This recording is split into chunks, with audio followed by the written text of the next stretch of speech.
There are a lot of things online that don't make a ton of sense to me, okay? But one topic of discussion that has worked its way into the mainstream is spicy books. If you don't know what spicy books are, you probably do know what they are, you just don't know they're called spicy books. Books with explicit intimacy on the page. Books that don't shy away from the details of what goes on in the bedroom and other places, potentially. And these types of books are really popular on Book Talk. Book Talk has grown a reputation in the broader internet landscape as the home base for women to live out their wildest romantic fantasies. Romance is the most popular genre, okay? It sells, with subgenres like dark romance and romantasy really growing in popularity in the past few years. And the publishing industry is reaping the benefits, with romance, and specifically Book Talk, supporting an industry that was once dying and is now flourishing. Despite the positive impact that romance and Book Talk in general have had on publishing as a whole,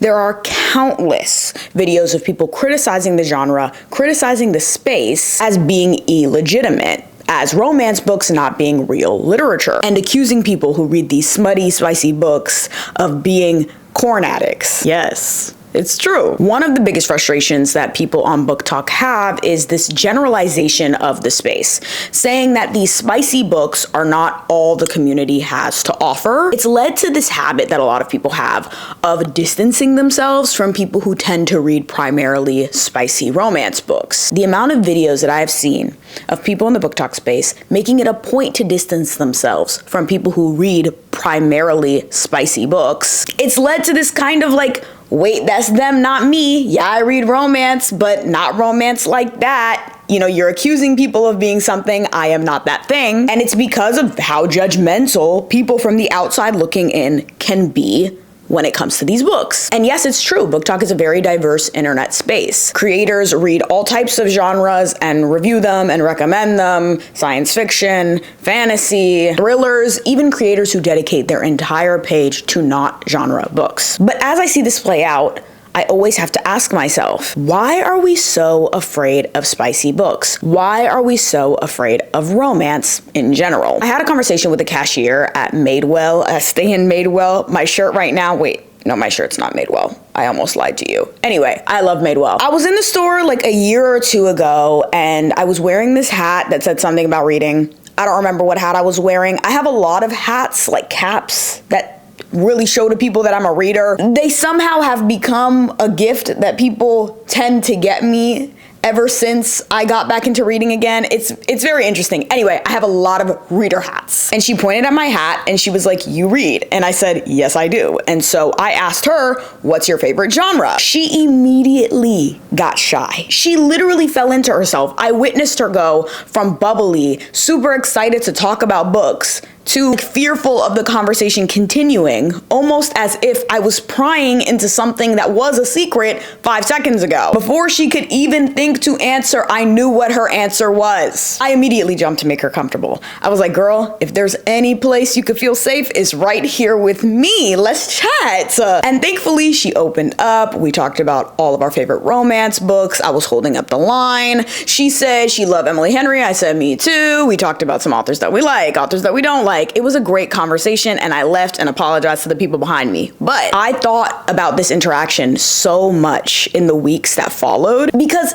if I had asked her her favorite author, and the honest answer was something like Jane Austen or Charlotte Bronte, she probably wouldn't have been embarrassed to share it with me. In fact, I think people who hold those opinions truthfully would jump at the opportunity to share it. Especially because in this current media landscape, you say you like romance, immediately 3-4 books pop up in people's heads. And I've seen so many people almost get excited to other people who enjoy things that are popular or trending and establish themselves as more seasoned, respectable romance lovers than the guy over there. So why is it that modern day romance books catch so much flack? Well, for one, almost anything that is a contemporary genre book is considered unserious when you compare it to, hold it up to classics. right? When something ages, stands the test of time, speaks to the human experience across generations, we take it way more seriously. But also too, it's the on-page intimacy. It's the detail in which these books go when people are doing the ba-dum-ba-dum-dum-dum. You know what I mean? Also, just as a disclaimer,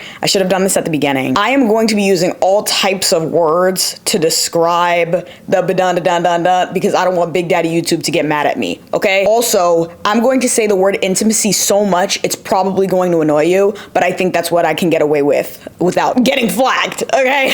Now, don't get me wrong. I know explicit romance books have existed for a very long time, but the one thing that has changed is women enjoying them publicly. With platforms like Book Talk, people just have to make an account and get online and start talking. You know what I mean? It makes it very easy to find community with people who enjoy the same things that you do. So people got online, started talking about their smutty romance books. Now there's a whole online space dedicated to it. Women are enjoying these books publicly and in the mainstream. So many romance books with explicit content are getting film and TV adaptations. People aren't hiding as much as they did before, and the numbers show it, okay? Like, I know y'all saw Heated Rivalry. The popularity of that show, But with public love also comes public hate. Because a ton of romance novels have steamy or smutty scenes in them, and people hate to read about sex,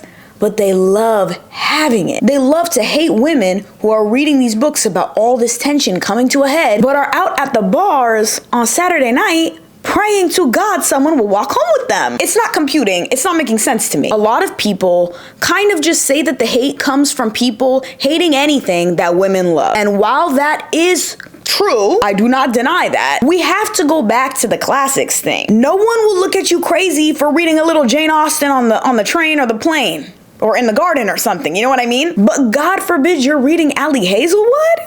God forbid you pull this book out, suddenly people are scandalized. Their innocence gone with the wind. This has even led to the publication of discreet romance covers, which are basically just the same books printed, but with covers that don't make it clear that you're reading a smutty romance book. Like, the covers just look like flowers and, you know, ribbons and stuff. You would never guess that there's explicit content in there unless you do read these books. Then you know that that's a discreet cover. You get what I'm saying? Like, I would describe Colleen Hoover's book covers as discreet. It ends with us just being the flowers, and I mean, I guess that's kind of relevant to the plot. Anyway, you get my point. That is how embarrassed women are to read these books in public. We have to make completely different editions of them so that people feel comfortable to read them in a public setting without being accused of being like perverted. I've even seen some people looking embarrassed hiding the cover when they're reading Emily Henry in the park. Emily Henry?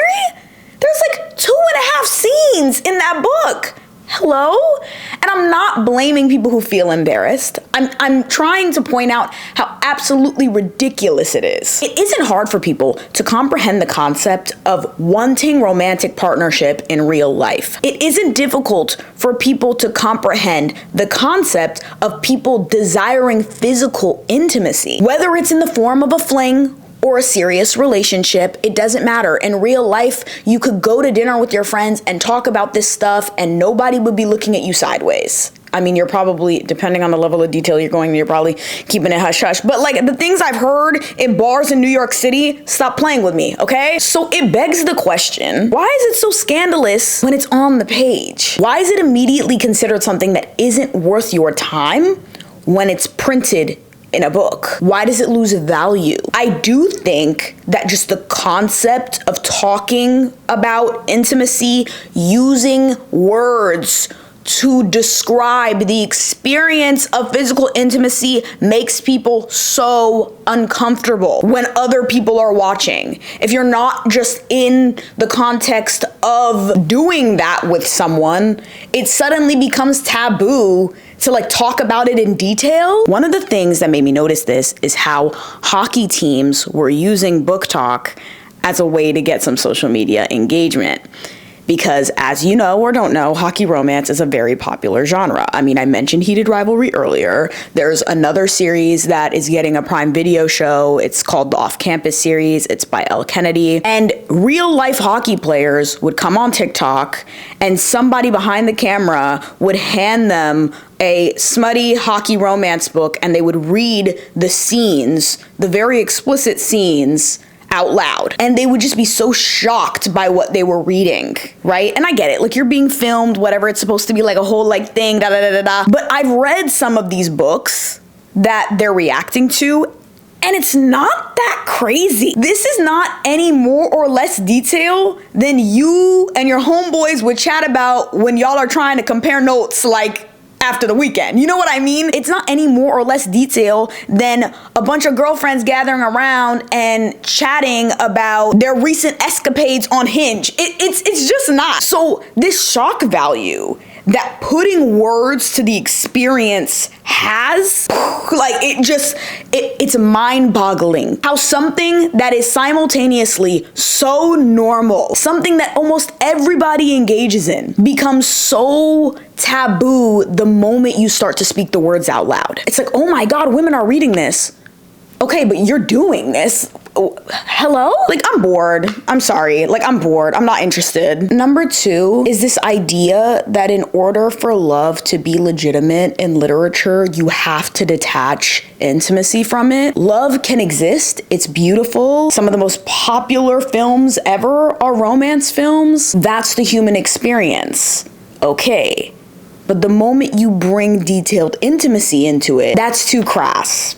That's crude. Blur it, erase it. We don't want to see it. I keep bringing up Heated Rivalry, but I think it really is a classic case of people seeing intimacy on the screen, for sure, the purpose of developing the romantic plot line, but also just for the sake of it. Just for the sake of it. Because there are so many horrible, like terrible depictions of intimacy on TV and in film. And Heated Rivalry took a beloved hockey romance book, and Jacob Tierney said, I'm gonna make something good on that screen, okay? And I'm not shying away from it. I'm gonna show you as much as I can possibly show you. Because in real life, nothing is blurred. Why are we acting so scandalized? This, sure, is choreographed, but we're trying to get as close as possible to the real thing as we can, as we are allowed to. And you don't see that done in a way that feels authentic and like it's handled with care a lot of times in media, and people responded so positively to it. Obviously, there was a lot of hate. Obviously, there were a ton of people trying to dismiss the value that Heated Rivalry had. But the numbers speak for themselves.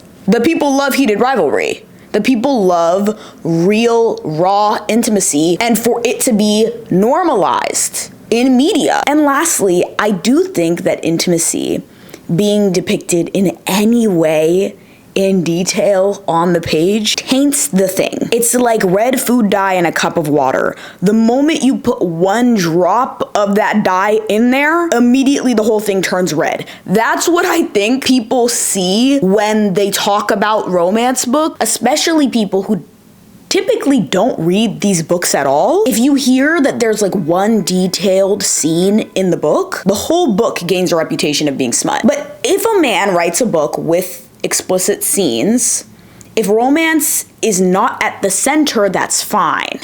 But if romance is at the center of the story and there is the presence of those scenes, the entire thing is tainted. You look at a TV show like Game of Thrones. There are so many non-consensual scenes in that show. It's not the central theme of Game of Thrones, but it's there and nobody has anything to say about that. Right? The moment that an intimate scene is included in the story, the whole thing can't have any more value. Whatever value it could have had has been erased by the presence of people enjoying each other's company for pleasure. Like, the amount of times that I have seen people deem a book smut when I have read that book and there are 2, maybe 3 scenes in the whole 400-page book, it just shows to me that 1, people are talking without reading them. And 2, we have this almost like really immature, childish way of engaging with intimacy in public. Ooh, like cooties type of thing. You know what I mean? Like, yuck, I can't look. I'm closing my eyes. And kind of in tandem with that is the fact that nobody knows where the line is. Where do we draw the line? What is too much detail? You know, there are a wide range of authors who write a wide range of intimate scenes. For some people, it's a lingering touch. For other people, it's a couple of kissing scenes. Another author, it may be there's one kiss at the end with all this buildup, the slowest burn you'll ever read. And then there's probably an author out there, I mean, there are authors out there who write very detailed scenes that come up like once every 10 pages, right? There is a wide range of how authors decide to include this aspect of romance in their books. But nobody can tell us what is too much. Nobody can tell us what is allowed and what's not allowed to enjoy without judgment or include without judgment. And the reason why there is no line and nobody can point to the line, nobody can point to what can be included without it being scandalous, because in real life there is no line. It's all a weird way of limiting, intentionally or unintentionally, how we interact with intimacy. And it bleeds into real life. Or art imitates life, imitates art, whatever. You read a book where they kiss at the end, that's fine. But then in the epilogue, they have a baby. So how do we... Wait, let me crunch the numbers. Give me a second. How'd they get that baby? We're not allowed to talk about that? Okay. I'm confused. And then there's the people who will say like, oh, there's no problem with enjoying it. You can enjoy it. But it's a problem if that's all you read. If you don't read any other type of book, you only read smutty romance books, that's a problem. Now, when it comes to literally anything in life, I'm going to encourage people to diversify how they engage with their hobbies. If you like knitting and you make only scarves, I'm probably gonna say like try a sweater. If you like a specific coffee shop and you only go to that coffee shop every day, I will probably tell you to go to the coffee shop down the street because it may become your new favorite coffee shop. If you only like watching Wes Anderson films, I'm gonna tell you, hey, maybe you should like watch something else maybe, question mark, you know what I mean? And when it comes to reading books, I will always encourage people to go out and try something new. But honestly, let's say you have one video game you love, and that's all you like to play. I'm not going to assume that all you wanna do in life is do the things that you do in that video game. I'm not gonna make that assumption. So when people assume that women who only read spicy books always wanna be bumping and grinding, 1 + 1 does not equal 2. If your favorite video game is Grand Theft Auto, I'm not gonna assume you wanna rob cars all day. Every time women defend their love for romance books and intimacy on the page, the goalpost moves. What you are and are not allowed to engage with frequently changes. So how do we combat this? Right? I was recently featured in Byrdie, and the article was talking about the popularity of romance books, romantasy, and smut, just in general. And the main thing that I wanted people to take away from my interview was just like, you have to love these things publicly, and there has to be people who are not afraid of being judged for enjoying them publicly. And thankfully, Book Talk has given people a space to do that. Bookstagram has given people a space to do that. But you have to get over your fear of what people think about you. Because genuinely, honestly, these companies, these brands, they rely on you. Romance sells. Everybody likes romance. They just like it in secret. Literally, don't feel ashamed. 99% of the time, people haven't even read the books that they're passing judgment on. There is absolutely nothing shameful about wanting to read about women enjoying themselves, wanting to read about anyone enjoying themselves. Lord knows we have dealt with way too many depictions of women used as devices to tell explicit stories, but not in a way where we really gain anything or have true autonomy. So, that's all I have to say today about that. It's just something that I've really been thinking about as we see more book-to-screen adaptations of spicy romance books, because these things, day by day, are entering the mainstream more and more, which means there are a lot more eyes on it, which means a lot more judgment. So anyway, thanks for watching, you guys, and let me know what you think about all this discourse. Like, seriously, let me know what you think about all this discourse, because sometimes I feel crazy. I'm talking to myself in my damn apartment like, are we losing our minds as a society? The answer is yes. Cheers.